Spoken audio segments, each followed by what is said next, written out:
Hello and welcome to Tech Deal's CPU performance comparison on 4 different computers. We are testing 2 old and 2 new processors today, the AMD FX 8300, the AMD Ryzen 5 1600X, the Intel i7-2600K, and the i7-7700K. Please note that the clock speeds you see on the screen are overclocked clock speeds. They are fixed. There is no turbo, there is no variability, so each of the processors is running constant at those speeds. The 2 older systems have DDR3 1600 and the 2 newer systems have DDR4 3200 MHz memory. All 4 computers have 16 gigs of system RAM installed, an AMD RX 480 8GB graphics card, 1080p resolution, and you can see the detail settings there on the screen, which will vary from game to game. Fraps was used for the game performance numbers you'll see at the end of this video, but it was not used to record the video you're going to watch. Instead, AMD's Relive software is used to record the gameplay. Very, very small performance penalty, at most 5%. So if you are streaming or recording your gameplay, this is exactly what you should expect to see. If you are not, add about 5% to the final numbers. The numbers in green at the top left corner of the screen are from MSI Afterburner, a free program you can download and run on virtually any graphics card to get real-time information on what your computer is doing. First up, we have the FX 8300 CPU. Now, as you watch this, I want you to pay attention to the GPU usage. The first line in the MSI Afterburner numbers, the RX 480, that first percentage there, watch the percentage. It is not holding at 100%. What does this mean? We are CPU limited. The CPU is not powerful enough to feed the game to the graphics card to allow the graphics card to become saturated. What does this mean? Putting a faster graphics card in would not improve the performance of this game. This is a very important point. Many people don't know, do I need to upgrade my graphics card? Do I need to upgrade my CPU? Why is this game not running faster? This is what this video series is designed to answer. Now, in many of the other games that I have shown in this video series, The Witcher 3 is a good example. The CPUs don't matter because they're not the limit to performance. The graphics card is. This game, Ghost Recon Wildlands, wants good CPU performance, and the FX 8300 just doesn't have it. Now, if you look at the percentage of CPU being used, you'll notice it's running around 75%. Ghost Recon uses 6 cores or 6 threads. It is one of those new generation of games. Battlefield 1 is another good example. Ghost Recon is now another that absolutely wants more than 4 cores. It will run on 4 cores. It runs better on 6. It does not, however, really need 8, although 8's a nice round number for it. Now, it's worth noting that when we look at the i7 results, the i7 only has 4 cores. But it has 8 threads. It simulates 8 cores, but it doesn't really have 8 cores. Now, the R5 1600X does, and you're going to see some nice results here at the end of this video from that. But coming back to the FX 8300, now this CPU, the whole FX series started about 5 years ago with the 8100. This is a refreshed version of that chip. We're running at 4.2 gigahertz overclock speed. And really, when it comes down to it, it just doesn't have the per-core performance to provide what this game needs. In many other games, in many other tests, it's a good processor. These FX 8300s can now be purchased for less than $100. Especially in the summer and fall of 2017, I fully expect you'll find some amazing deals on CPU, motherboard, and RAM, because as people upgrade to Ryzen 5, Ryzen 7, and i7s, people are going to be selling their FX 8300 series chips. Now, it's not just the 8300. This includes the 8320, 8350, 8370. They're all in the same position. It's worth noting, all the FX 8-core chips are the same processor. The only difference is clock speed. Now, this processor is overclocked. So an 8350, for example, set to 4.2 gigahertz will be exactly the same speed. So don't think, well, gee, if I just buy a faster version of this chip, I'll solve my problems. Now, if you ran the clock speed faster, if you were running this at 4.5 or 4.7, yes, it would be a bit better. But not a lot better. We're talking a couple of percentage points in terms of CPU power. If you watch the graphics performance bounce around, we're not short a couple of percent of CPU power. We're short a lot of CPU power. The per core performance of this chip simply does not hold water for CPU intensive games in 2017, and Ghost Recon Wildlands wants lots of CPU power. Having said that, let's take a look at some of the other numbers first. Now, looking at our RX 480, notice that the temperature of the card is modest, but the fan speed is next to nothing. Now, this is a factory overclock card running at 1303 megahertz, which is really nice, but the fan's not turning because the GPU is not getting 100% utilization. Normally, that fan would be turning faster. It's slower because the GPU is not staying up all the time. VRAM, right at 4 gigabytes of VRAM. Now, a 4 gig card, even a 3 gig card is fine for this game. I have tested it on the GTX 1060 3 gig card. It's fine. That's not an issue. The main system RAM usage, I'd like to call that out here, we're currently using about 8 gigabytes of main system RAM. Now, a lot of people are going to look at that and go, great, all I need is 8 gigs of RAM, 16's a waste of money. Well, that's nice, but you'd be wrong. That's how much RAM the game in Windows is currently using for active loaded programs. It doesn't account for certain background tasks and system services. It doesn't count for your swap file. It doesn't account for the fact that Windows needs to have some disk cache space available. This game will not run this smooth, even on this processor, with 8 gigs of RAM. You really want to have 16. So if you only have 8, well, yes, it will run, but it will not be as smooth. Please note that the jump from 8 to 16 gigs of RAM doesn't make your average frame rate substantially faster. It lifts the minimums. It'll lift the 1% number. Your overall smoothness and lagginess will improve tremendously by having more RAM. Of course, having just said that, look, we're getting 40 frames, 36, 35 frames per second at the moment. Now, normally this is the part where I would cut to the next CPU, but I want to leave a little bit more of this footage in here so you can see. This FX 8300 is really the keynote of this gameplay. Of course, the i7-7700K is going to play this game fine.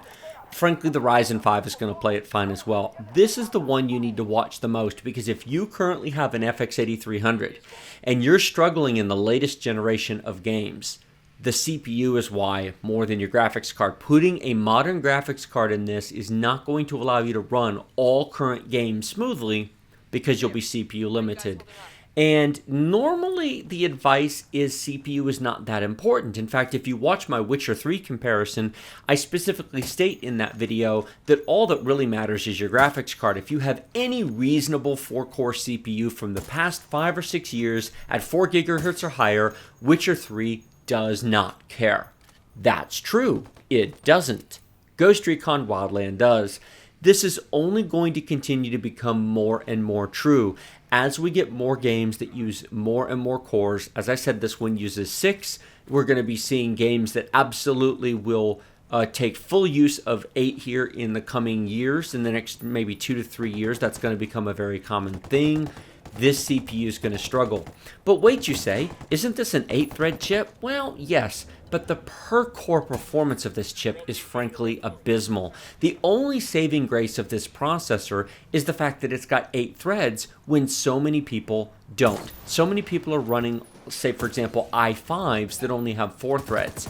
And so in highly threaded games, the 8 threads make up for it. But when new games start wanting more than 4 threads, the low per-core performance of the FX really starts to be felt. Now, I don't want to go on an FX bashing session here, because the fact of the matter is I just built this FX 8300 system a few months ago. It's a $600 build linked in the description below. And to be completely honest with you, with the exception of Battlefield 1, with the exception of Ghost Recon Wildlands and a couple of other games, the vast majority of games play very, very well on this processor. So it depends upon what you want to play and what you're looking for. This is why MSI Afterburner is such a useful tool. It lets you know, why is your system not running faster? What is the benchmark? What is the limit? It's easy to say, well, just buy the best of everything. Well, sure, if you have all the money in the world, knock yourself out. But if you don't, what do you need to upgrade? Graphics card or CPU? Watch those percentages, look for how many cores are being used, look for whether your graphics card's utilized. Is your VRAM full? Is your main system RAM full? Why is your system not fast? Use MSI Afterburner, and it will usually give you a really good indication of what you need to replace in order to get better performance. All right, that's enough of the FX processor. Let's jump to the R5-1600X. Now, I've covered the Ryzen processors extensively on my channel. Link to those playlists in the video description below. Now, this is the 1600X. It's a $250 processor, 6 cores, 12 threads. It is a great CPU. It is currently running at a fixed 4.0 gigahertz. Now, this does take a good cooler to get it there. The stock cooler on the R5-1600 will generally run it at 3.7, which is a 7.5% clock speed deficit. Does that matter for most games? No. Now that's the deal, is the 1600 at 3.7 gigahertz using the included cooler.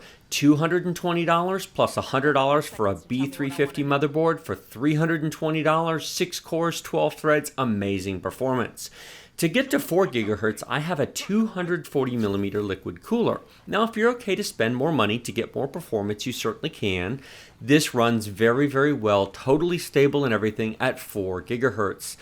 $250 for the CPU, plus $100 for the liquid cooler, plus a motherboard, $100 for a B350 or $150 for an X370 if you care about the extra features on the X370, and you've got yourself an amazing value for the money. Is it faster than the i7-7700K? No, but it's oftentimes smoother.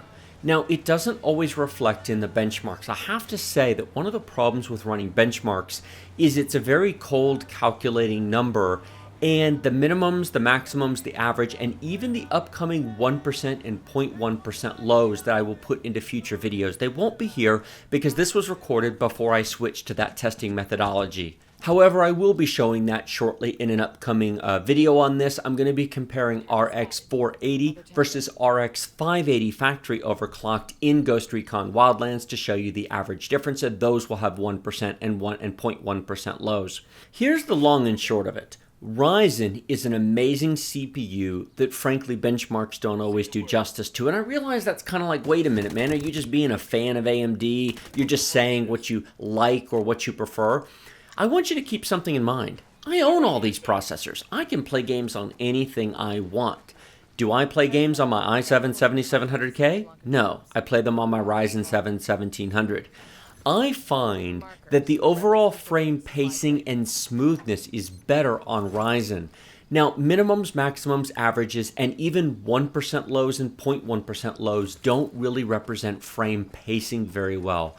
Because the fact of the matter is, even if the minimums and 1% lows are very similar between processors, here's the question. How is the frame delivery over time? Is the chart, and I've thought about putting these into videos, I'm probably going to do one of these just of the latest and greatest chips in the future. I won't do the old ones, but I'll do the new ones. One of the things to look at is a frame pacing chart to see how smooth the frame delivery is over time. Are all the frames consistent? Let me give you a simple example. A game that does 90 frames per second average could be a game that every single frame is 90 frames per second. Or it could be a game where half the frames are 60 and half are 120. That would not be a smooth experience. If you get 10 or 20 frames in a row at 60, and then 5 frames at 120, and then 5 frames at 60, and then 20 frames at 120, and back to 60, that actually would be a horrible experience. What you want is smooth delivery of frames. It's one reason why I play games with VSync on. Besides eliminating the horizontal tearing that you get with VSync off sometimes, when you turn VSync on and your games are locked to 60 frames per second, you get a very smooth frame pace delivery. If you have enough graphics card to give you a steady frame rate, you will oftentimes find that games are actually much smoother even at a lower frame rate.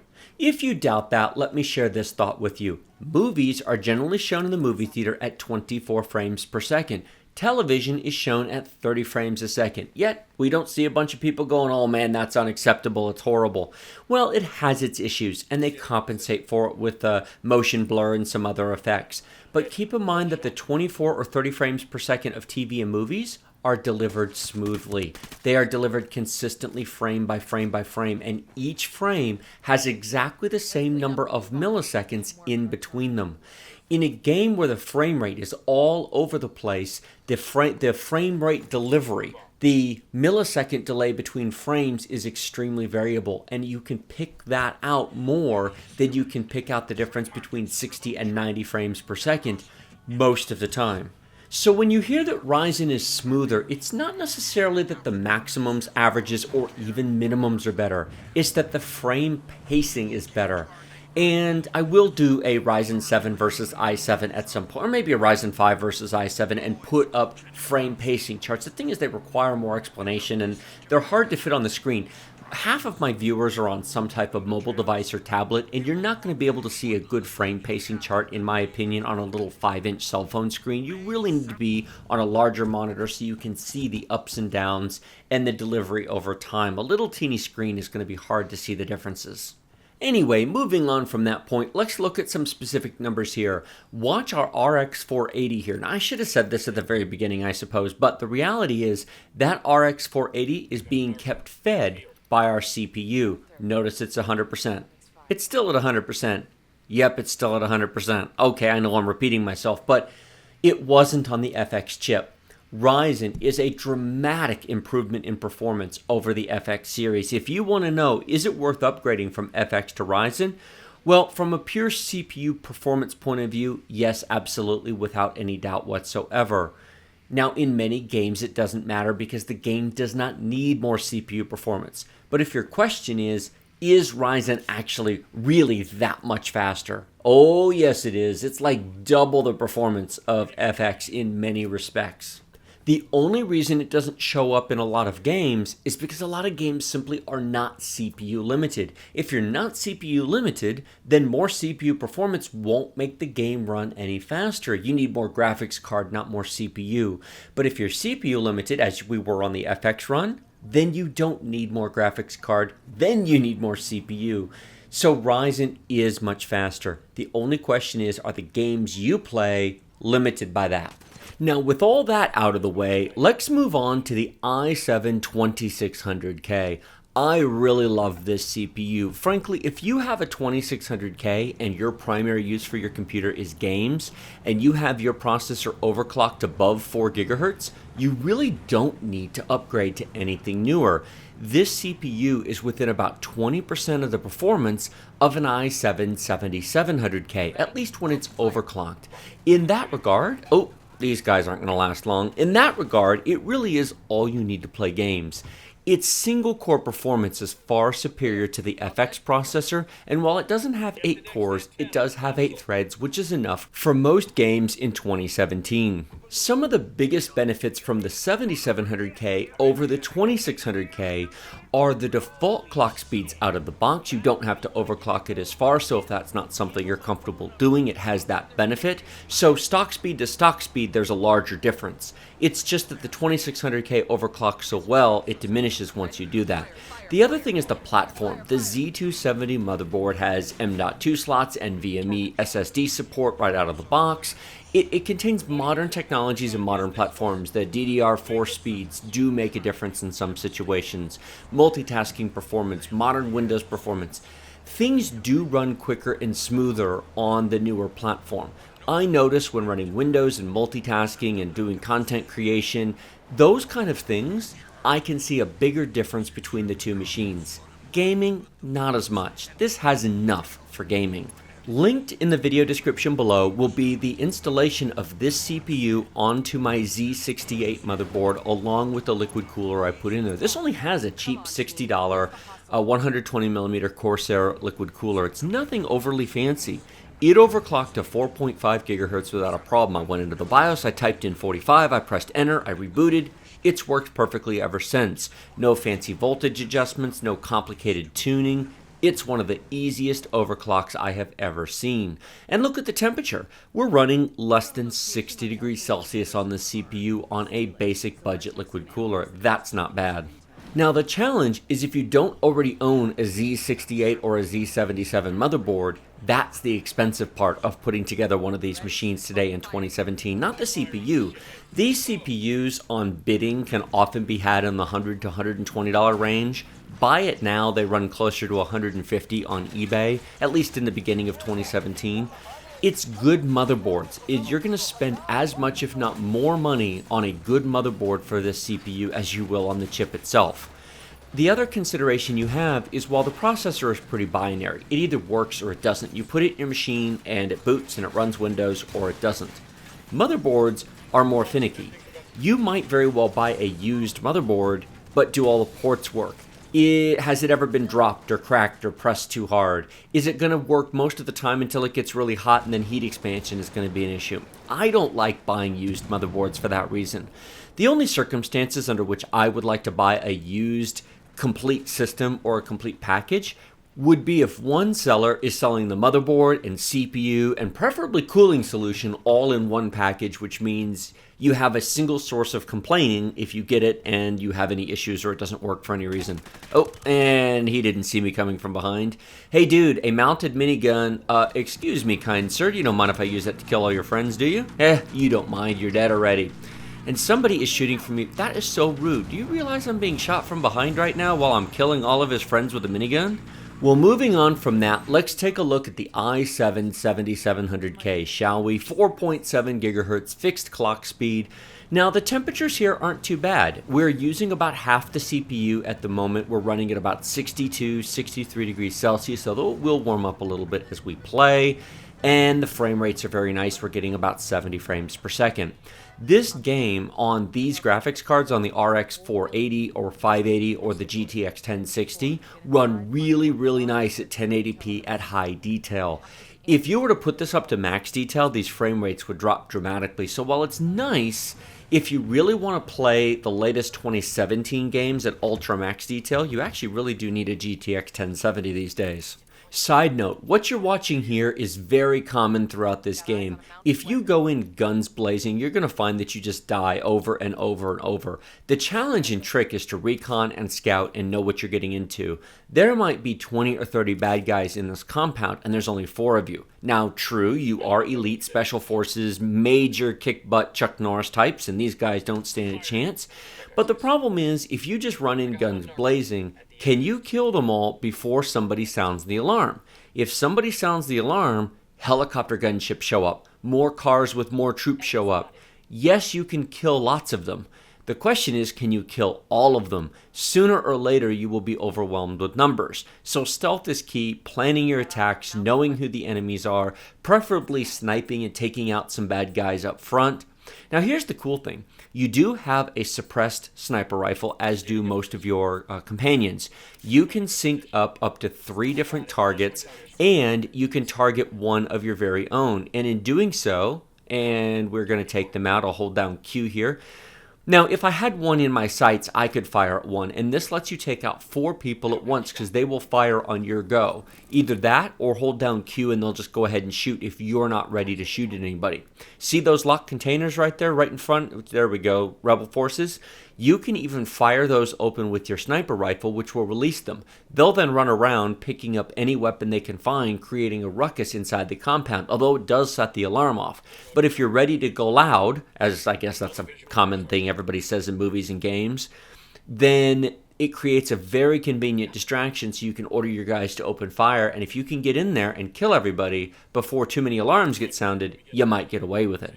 The other thing you can do, although it really slows down the game, is you can take your time and sync shot and snipe every single person, and the compound can be completely emptied of enemies before you set foot in it, making the whole thing an exercise of just walking in the front door. Now, I have done this on more than one occasion. 2 points. Number 1, it can take a while. Number 2, if you do it every time, it does become tedious and the game will take forever to play. So some balance of take out a few of the sentries, find your point of entry, and then stealth kill people as you run around and clean out the compound. You can do it much quicker yourself than you can by doing the sync shot as you see here. And of course your guys do have to have a line of sight, and sometimes from the angle you're at, they just don't have a shot. It's also worth noting that you run the risk of the bodies being found. When you kill these guys, their bodies drop to the ground and they don't disappear. So if you shoot somebody in the middle of a walkway and somebody else is walking along, their body will be found and they'll go, my friend's dead on the ground. I better sound the alarm. So you want to be careful who you shoot and where. Guys in sniper post and sentry post at the edge or outside of the walls are usually safe targets. Oh, somebody just found a body. If you look on the map on the bottom right-hand corner, you'll see we're hunted. So they go, uh-oh, there's a problem. Somebody's been shot. Well, if you're walking around your own base and you find one of your own guys lying dead on the ground from a gunshot wound, you're probably under attack. See these guys here? They're going to run around the fence and they're going to come up and attack me. Now, if you look on the bottom right hand of the map, you'll see 2 green dots have joined me. I have called for rebel support. I'm far enough along in the game at this point, so you can call for rebel support, you can call for mortar support, and at this point, you're having to balance your own running and gunning with commanding your troops and then calling in additional rebel support. Here's the cool thing. You can do this any way you want. If you want to be complete stealth ninja, many of these bases can be snuck into and you can grab the objective without clearing the base. You don't have to kill the enemies. I'm trying there to shoot the gate open, but I don't quite have a shot. The fence and the tree and everything are in the way. I'd have to move to higher ground, which I think I will. I'm trying to remember what I did in this replay. The thing is you shoot enough of these and you play it on different machines, you forget what you did in what replay. Those guys are inside the wall, but the wall doesn't actually continue. On the very far upper right of the screen, you can see it right there. They can actually go around the wall, as can you. You can't really assault the base very easily from this angle, but if you go around to that farm area, there's no wall on that side. You can just walk right in. The interesting thing about Ghost Recon Wildlands is this is not a game I thought I would have any interest in.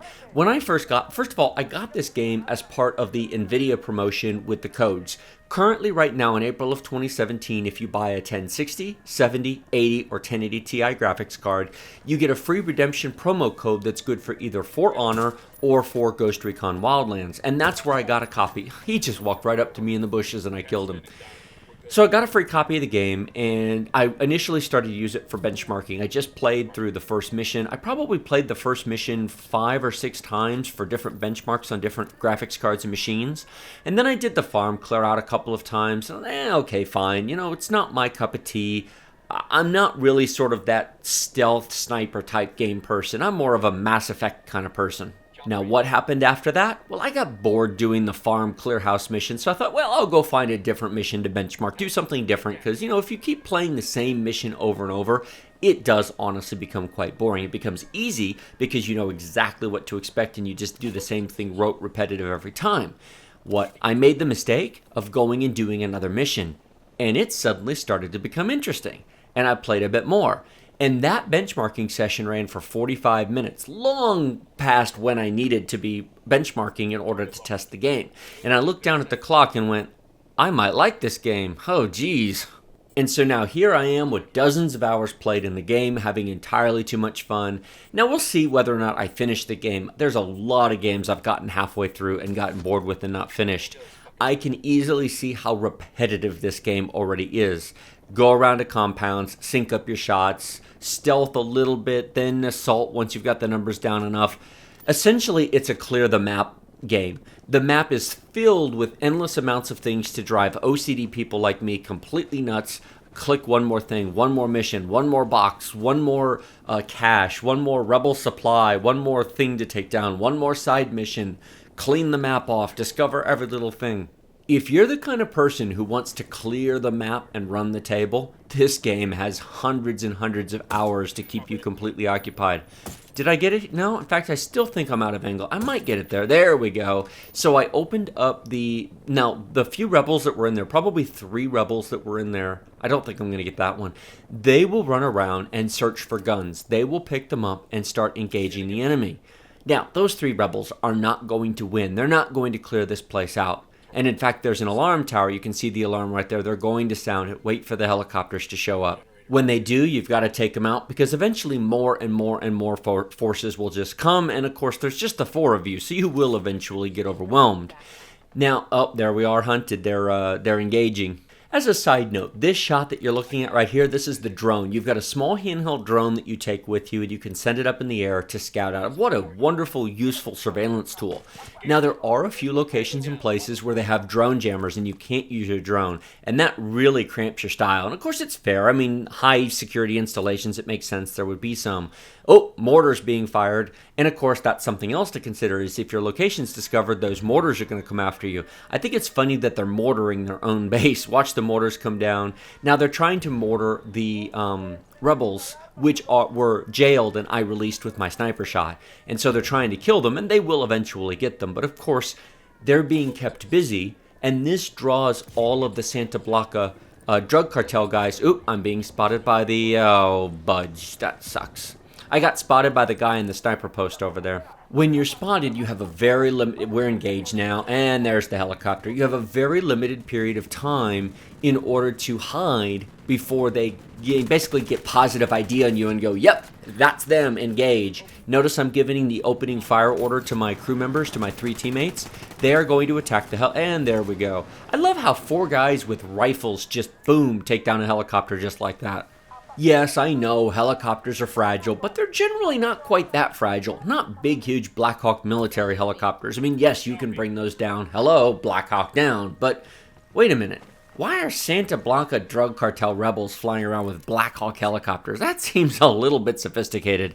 Oh, well, I guess they kind of run half the country. They'll probably have access to such things.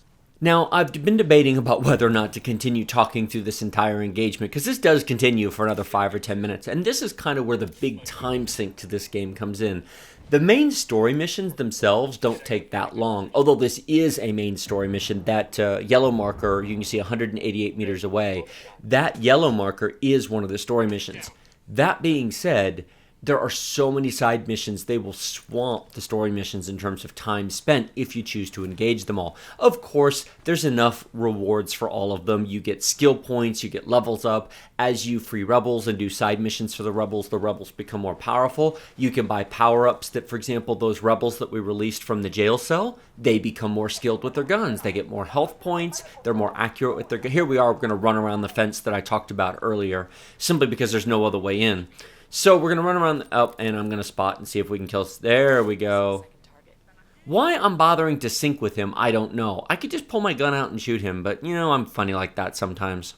This is why I'm now putting timestamps in my video, at least for the longer videos. This is over 30 minutes, so there'll be timestamps down in the video description below. If you don't want to see the rest of this battle, well, you can click the timestamp to go to the results. But since I'm putting timestamps and it's my channel and I can do what I want, you're going to get to see the rest of this, unless you fast forward, which is fine.